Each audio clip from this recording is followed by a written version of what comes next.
మీ business ఏదైనా మీ ఊర్లో promotion చేయాలంటే అది సుమన్ టీవీతోనే సాధ్యం. ఇప్పుడే సంప్రదించండి. యాదాద్రి భువనగిరి జిల్లా తుర్కపల్లి మండలం వీరారెడ్డిపల్లి గ్రామానికి చెందినటువంటి మామిడాల గోవర్ధన్ రావు గత 2-3 రోజులుగా జ్వరంతో బాధపడుతున్నాడు. ఆ జ్వరం ఎక్కువ కావడం వల్ల మెరుగైన చికిత్స కోసం దమ్మాయిగూడ ఆదిత్య హాస్పిటల్ కు నడుచుకుంటూ వెళ్ళినటువంటి గంట సమయంలోనే అతను మరణించడం జరిగింది.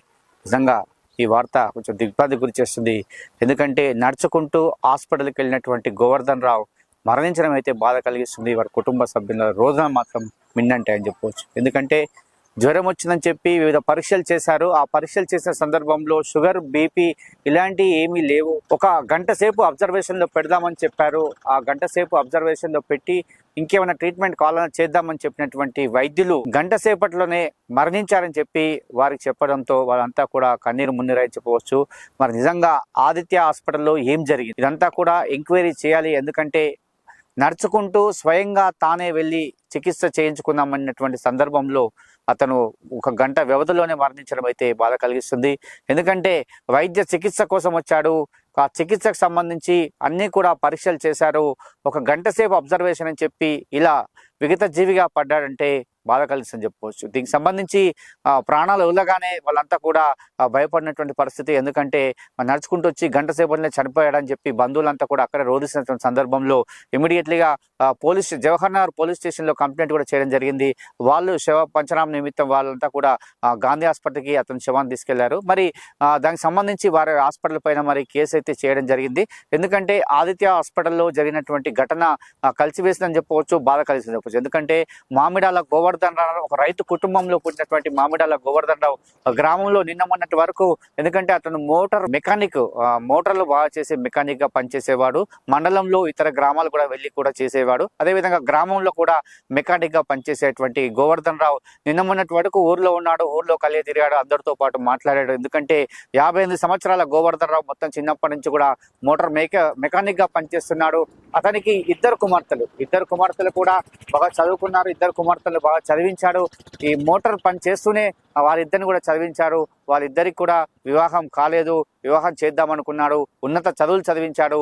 వాళ్ళందరినీ కూడా ఒక ఉన్నత స్థాయిలో చూడాలనుకున్నారు తప్ప ఇలా ఈ విధంగా జ్వరం వస్తే చనిపోతానని చెప్పైతే అతను కూడా ఊహించుకోలేదని చెప్పవచ్చు. ఈ వార్త మాత్రం బాధ కలిగిస్తుంది.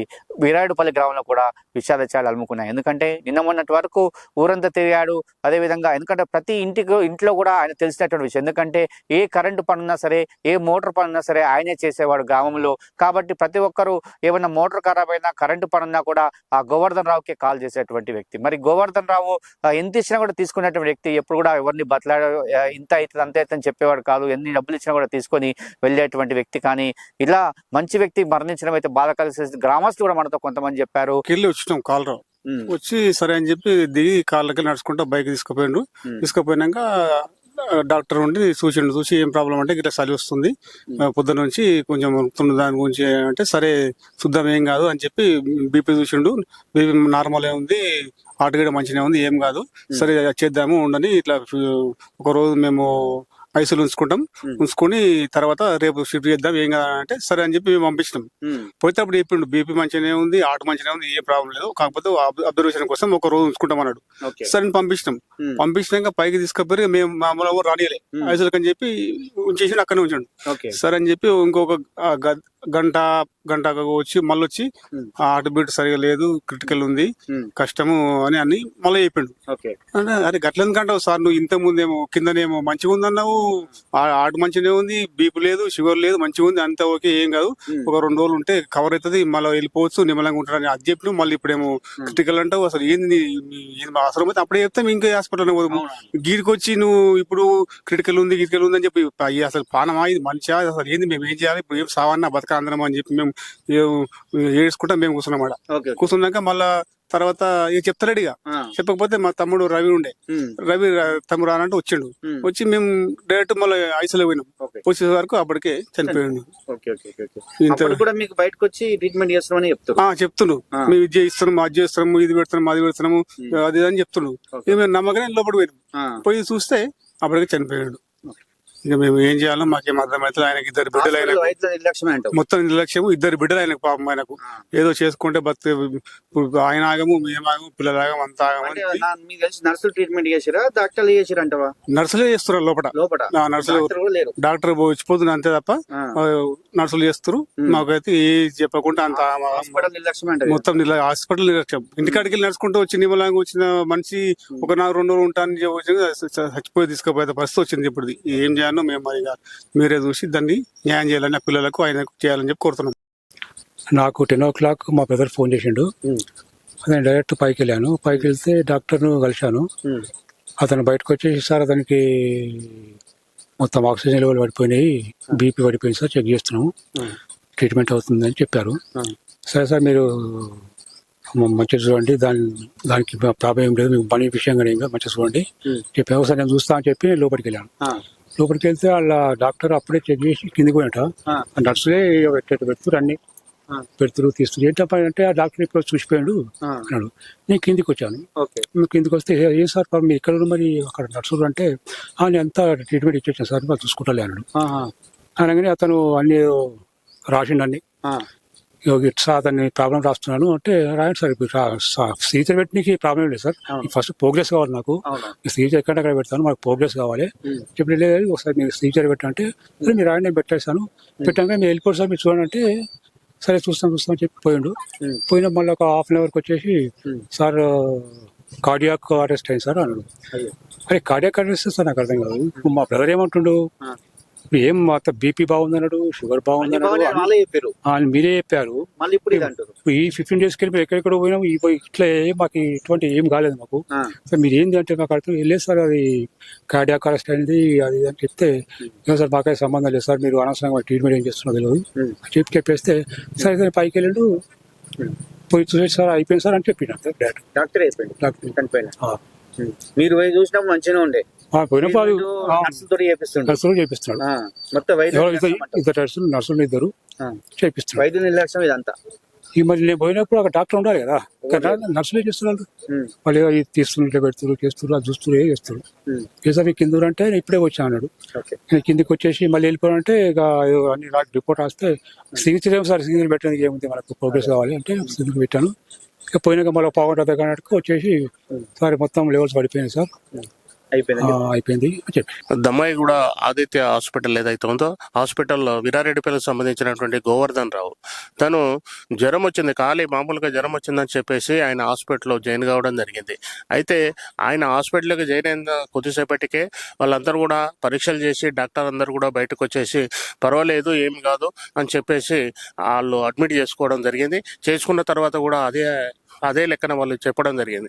ఆ తర్వాత కొద్దిపాటి సమయానికే మళ్ళీ అతను నడుచుకుంటూ మంచిగా ఇంటి దగ్గర నుంచి వచ్చి మామూలు జ్వరంతో వచ్చిన కనుక ఆయన లోపలికి వెళ్ళిపోయిన తర్వాత ఏం చేశారో, వాళ్ళు ఇంజెక్షన్స్ తేడా వచ్చినాయా లేకపోతే వాళ్ళు ఇచ్చినటువంటి మెడిసిన్స్ తేడా వచ్చినాయో తెలియదు, కానీ అక్కడ సరైనటువంటి సదుపాయం అంటే వైద్య సదుపాయం అంటే సరైనటువంటి డాక్టర్లు అక్కడ లేకపోవడము, అయితే అతనికి ఏముందో అనేది కనీసం పరీక్షలు కూడా నిర్వహించకుండానే అతన్ని తీసుకెళ్లి ఎమర్జెన్సీ ఉంది అని అప్పటికప్పుడే మళ్ళీ అతన్ని సీరియస్ అయిందని చెప్పేసి ఎమర్జెన్సీ వాళ్ళు అడ్మిట్ చేసి, తర్వాత ఆ కొద్ది సమయానికి అతను చనిపోయిందని చెప్పేసి కూడా చెప్పడం అనేది జరిగింది. అంటే ఇవాళ ప్రైవేట్ హాస్పిటల్ అన్నిట్లలో కూడా డబ్బుల కోసం వాళ్ళు సంపాదించాలి కకృతి పడి ఇవాళ వాళ్ళు నిండు ప్రాణాన్ని మంచిగా, అతను ఇద్దరు ఆడపిల్లలు, పాపం అతనికి 2 ఆడపిల్లలు, పెళ్లిడికి వచ్చినటువంటి ఆడపిల్లలు ఉన్నారు, అతనికి ఇంకా వేరే ఆధారం లేకుండా ఉన్నటువంటి వ్యక్తి, అతన్ని ఇవాళ నిండు ప్రాణాన్ని బలిగొన్నటువంటి పరిస్థితి ఇవాళ హాస్పిటల్లో వైద్యుల నిర్లక్ష్యంతో ఇవాళ జరిగిందని చెప్పి మేము అంటా ఉన్నాం. అదేవిధంగా అప్పటికప్పుడు చనిపోయినటువంటి శవాన్ని కూడా అప్పటికప్పుడే తరలించి మీరు తీసుకెళ్ళండి అని చెప్పేసి చెప్పడం.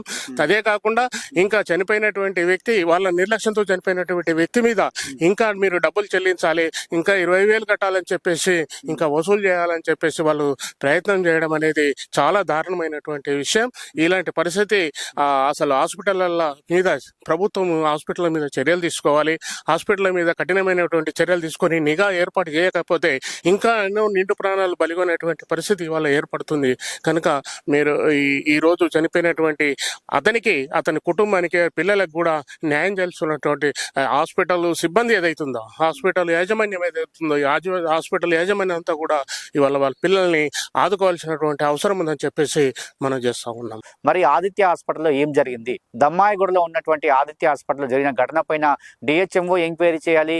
ఎందుకంటే ఎన్నో హాస్పిటల్ పుట్ట గొడుగుల్లా వేలాది హాస్పిటల్ హైదరాబాద్ లో కావచ్చు, వివిధ జిల్లాలో వెలుస్తున్నాయి. మరి హాస్పిటల్కి సంబంధించి వైద్యులు ఎలాంటి వైద్యం చేస్తున్నారని చెప్పి చూడాల్సినటువంటి బాధ్యత అధికారుల పైన ఉంది. ఎందుకంటే ఈ వైద్యకు సంబంధించి ఎలాంటి వారు వైద్యం చేస్తున్నారు, మరి వాళ్ళ కుటుంబ సభ్యులు చెప్పిన విషయం ఏంటంటే 2 నర్సులు లోపల ఈ గోవర్ధన్ రావుకు సంబంధించి ట్రీట్మెంట్ చేశారు, ఆ డాక్టర్ అనే వారు కిందనే ఉన్నారని చెప్తున్నారు. మరి ఆ డాక్టర్ కింద ఉన్నటువంటి సందర్భంలో, మాట్లాడిన సందర్భంలో ఒక గంట సేపు అబ్జర్వేషన్ పెట్టినాక చెప్తామన్నటువంటి డాక్టరు మరో గంట తర్వాత చనిపోయిందని చెప్పడం అయితే మాకు బాధ కలిసిందని చెప్పి కుటుంబ సభ్యులు మనతో కూడా, సుమన్ టీవీతో కూడా చెప్పడం జరిగింది. మరి అక్కడ ఏం జరిగింది, ఈ ఘటన ఎట్లా జరిగిందని చెప్పి కూడా ఎంక్వైరీ చేయాల్సిన బాధ్యత ఆఫీసర్ల పైన ఉంది. ఎందుకంటే 2 నర్సులు అక్కడ ట్రీట్మెంట్ చేశారని చెప్తున్నారు. మరి వైద్యం వికటించిందా, ఇంకేమైనా ఇంజెక్షన్స్ వాడారా, ఇంకేమైనా ఇంజెక్షన్స్ ఇచ్చారా, మరి దానికి అనుగుణంగా దానికి ఏమేమి చేశారు, ఏం ట్రీట్మెంట్ చేశారనేది కూడా తెలియాల్సి ఉంది.